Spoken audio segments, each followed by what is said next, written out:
Hello, I'm Daniel Monroy. I'm Theodore Remarak. And I'm Pratik Ahuja. And in this episode of Almost 107, you'll also hear, meet, and learn about The Roots Under the Forest City, where we investigate lesser known stories and speak with people who lived through them or witnessed these experiences. we went to three different places: the Museum London, Fanshawe Pioneer Village, and the House of the President of the Irish Community in London. So I visited to Tony Another's house, who is former president of Irish Society. So let's check that out. What made Irish people leave Ireland and come to London? Well, you have to go back quite a bit in history. In the middle 1800s, there was a great famine in Ireland because the potato crop failed, and that was the main food item for the Irish people. So at one point, there was around 8 million people living in Ireland, but today there's probably around 5 million.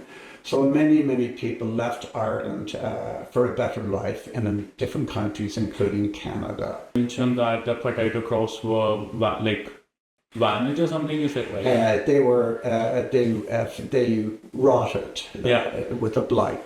With the blight. Yeah. And what is that? That's a disease that actually destroyed the potatoes. So they couldn't grow them in the land because they'd start off growing them and they'd start flowering, but by the time you went to pick the potatoes, they were all rotten, and there was no food available for people. So many people actually died of starvation. So, and what was life like Irish immigrants when they first arrived here? I would say it was very difficult. Irish people in those days were not too well educated, and they came to Canada where there was great opportunities. They worked extremely hard. They built roads, railways, towns, canals, but they worked very hard. When you landed in Canada, what was your first job that you did? What was what? What was your first job that you did when you landed? Who, myself? Yeah. Oh, yeah, I was very fortunate coming to Canada. I come from a family of 16 children. I had 7 brothers and 8 sisters. And my second oldest brother was the guy who actually led the way for us to come to Canada. He came in 1955, which is a long time ago now. And we came 10 years later. So I was a little bit reluctant to come to Canada because I really had a great love for Ireland and especially for the beauty of the countryside. But certainly in my particular experience, Canada was a land of great opportunity. I started a job 3 days after I came to Canada, and I worked for a 3M company out London East. I was there for 10 years. And then I got a wonderful opportunity to get involved in human resources. And I spent the next 26 years working in healthcare at both Victoria Hospital and Parkwood Hospital. But I've also been a musician all my life, and that was also a bit of a sideline. Canada has been a huge success story for me. And can people today still see the influence of Irish immigrants in the city? Oh yes, we certainly the Irish Benevolent Society, of which I'm the current president, and I'm in my second year. The Irish Benevolent Society started around 1877, and in fact next year we celebrate 150 years.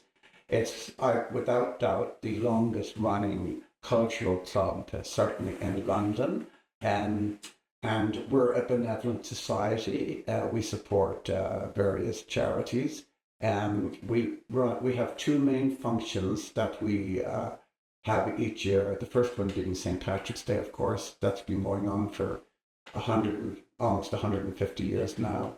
With the exception of during COVID, we didn't run it that one year. But there are other organizations in London today. One of them is the LICS, otherwise known as the London Irish Canadian Cultural Society, and they are very much involved in promoting Irish culture, both through music, through dance, and so forth. And in September of this year, there's going to be a big Irish fest down at Wortley Village. The village will be turned into an Irish village that particular weekend. So there's tremendous promotion of Irish culture and fun in the city of London. So it's like you have so many artifacts from the island and everything. So can you explain me what this is? Okay, this is called the shillelagh. Yeah. It's a traditional Irish instrument, or implement rather. In many cases, it's bigger. It can act as a walking stick, and it's a souvenir that many people. It's made of blackthorn, and it's very, very strong. I suppose in the olden days it was also used as a weapon. Okay. When they had no guns. When they had no guns, so they used this and They would use the shillelagh, yeah. But today it's kind of a fun piece of Irish fun. There's a song written about it, with the shillelagh under my arm and a twinkle in my eye. I'll be off to Tipperary in the morning with a shillelagh under my arm and a Turradura lie. I'll be welcome in the home that I was born in. So that's the song about the shillelagh. And what did you learn from that experience, Pratik? But what I learned from there was how Irish people came to Canada and how they settled over here. That was a great interview, Pratik. In my case, I went to talk to Amber Lloyd Lanston. She's the curator of the Museum London, and this is what she had to say. Going back in like 10,000 years ago, when we had the first indigenous communities here in London, how does colonialism affect London? Intensely. This is Indigenous land. I think that is why I began that first section with those words, or why we did. This land is covered by treaties. It's covered by the London Treaty. It's covered by the McKee Treaty. But what we see is a clash of worldviews, and what the British believed they had negotiated is not the same as what the Indigenous peoples of this region believed they had negotiated. Indeed, they say that the British didn't faithfully record the nature of the agreement. They also say that simply their way of understanding the world was so completely opposite from each other that even if they were saying the same words, they didn't understand them the same way. So I think we need to be very, very mindful of that. Many court cases, but up to the Supreme Court, have said we need oral history matters. And we listen to the oral history of Indigenous peoples, and the oral history tells us that although treaties were there, they were not done the way they ought to have been, and that the kinds of agreements reached don't align with the way they would have seen the world. And so as we live in this area, we need to be mindful of that history. Going back a little bit, when was London officially founded, and what were the reasons of its foundation, and why specifically here? London was founded in 1826. It was the result of a fire in the former administrative centre of the London district in Victoria. The courthouse there burned, and they decided that because the centre of population had shifted from there, that they would relocate it closer to where people were. And when they were looking around for places to put their new administrative center, they had actually looked at a couple of other communities, but they weren't able to secure the land. And then they realized that this dot on the map called London, which was uninhabited, had been set aside as a crown reserve. It was crown land already. And so they decided that they would build there because they already had the land. And that is why. How does London get its name? I think it's kind of obvious if we imagine it why, but why, and how does London get its name and why? Well, Sir John Graves Simcoe was appointed to be the first Lieutenant Governor of Upper Canada, and his goal was to basically create a new Britain and create a very British society. And so he named a lot of different places in this area, including London. Now, what is rather entertaining is that when he first saw the site, he thought he would call it Georgiana on the Thames or something along like that lines. But then before long, it was London. He was deciding it was to be called London. So that's why London. He also renamed the river, which at different points was known as Deshkan Zibi, which of course it still is the Deshkan Zibi, but it was La Tranche, La Tranchée, and that's too French. Can't have that when we're trying to be very British. So naturally he chose the Thames. And just the last question that I have, I know we have in London too many important scientists, athletes, and we've had a lot of important Londoners throughout the history. Who would you say a person that is to remark or to show to the people, to the world from London, like some Londoner that is a remarkable Londoner, I would say? Again, to choose just one is such a challenge. You mentioned science and the importance of that. So that immediately makes me think of Dr. Frederick Banting and the discovery of insulin.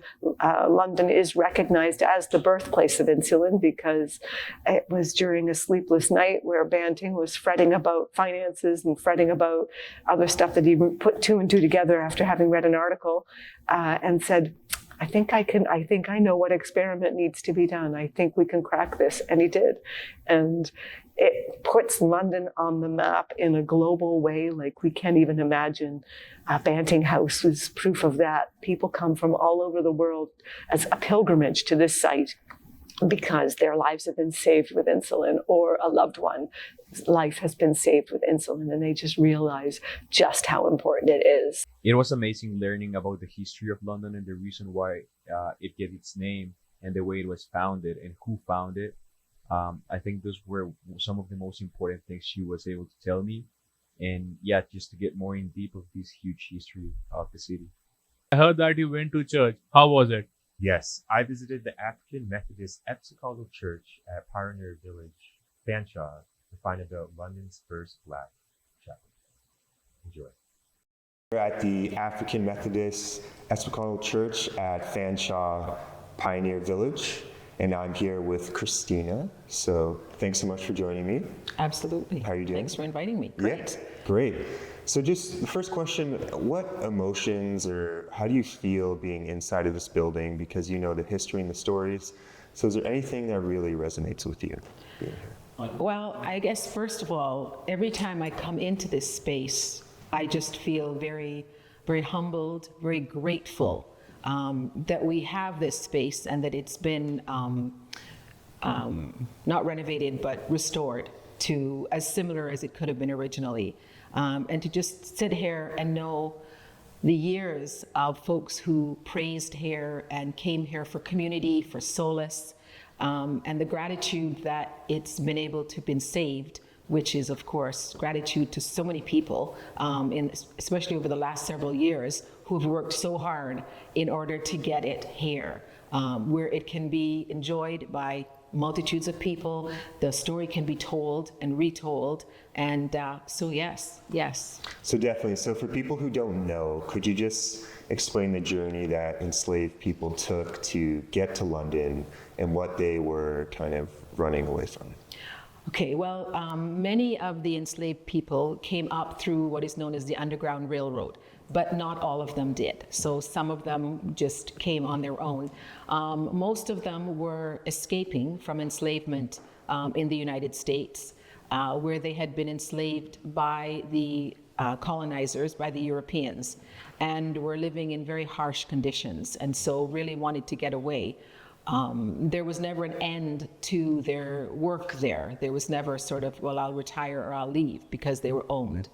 And so they wanted to get away. And that started prior to, like in the late 1700s and early 1800s. But in 1834, the British abolished slavery in their colonies. And so Canada was a colony and became seen as a safe place. And so that was one of the big attractions for the enslaved people coming up to Canada. They were escaping from a very, very harsh reality of suffering, of being punished. So what was life like when those people actually got to London?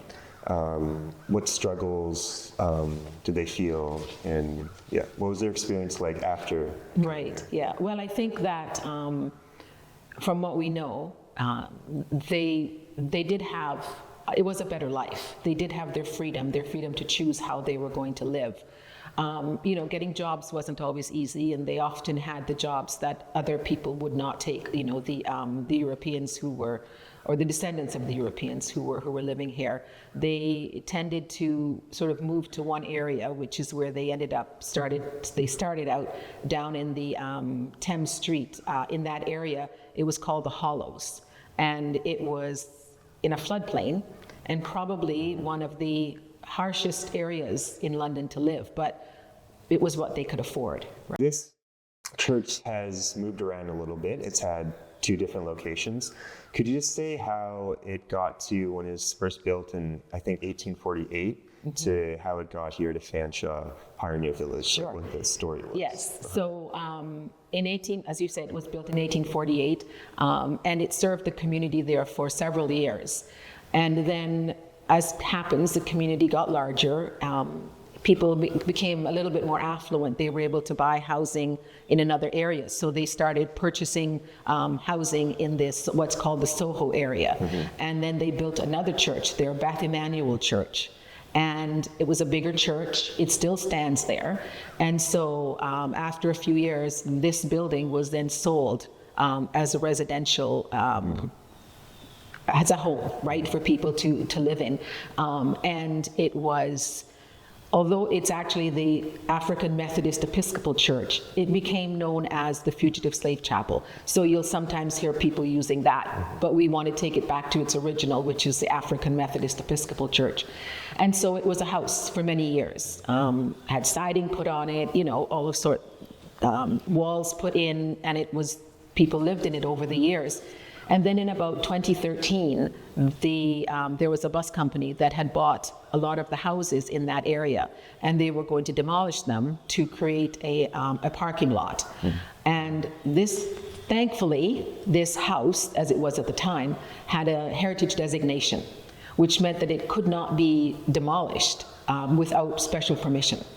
And so what the bus company, the owners very generously said, look, if you want to take it, you can.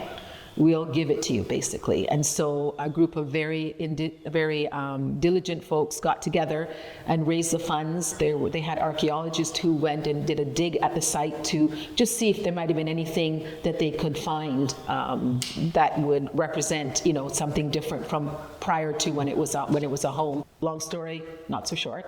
The building was moved here in November of 2023. The government said, we will offer X number of dollars if it's matched. So we were able to raise it, thankfully, to so many businesses, corporations, individuals who donated. And it's here, and it's been restored to as close as it could be to its natural state. Which is a reminder of us how important London's history is, and that this is really a story that has to be told. Thanks for listening. I am Daniel Monroy. I am Pratik Ahuja. And I'm Theodore Ramraj. Find other episodes of Almost 107 on our website, 106.9dx.com, or subscribe wherever you get your podcasts.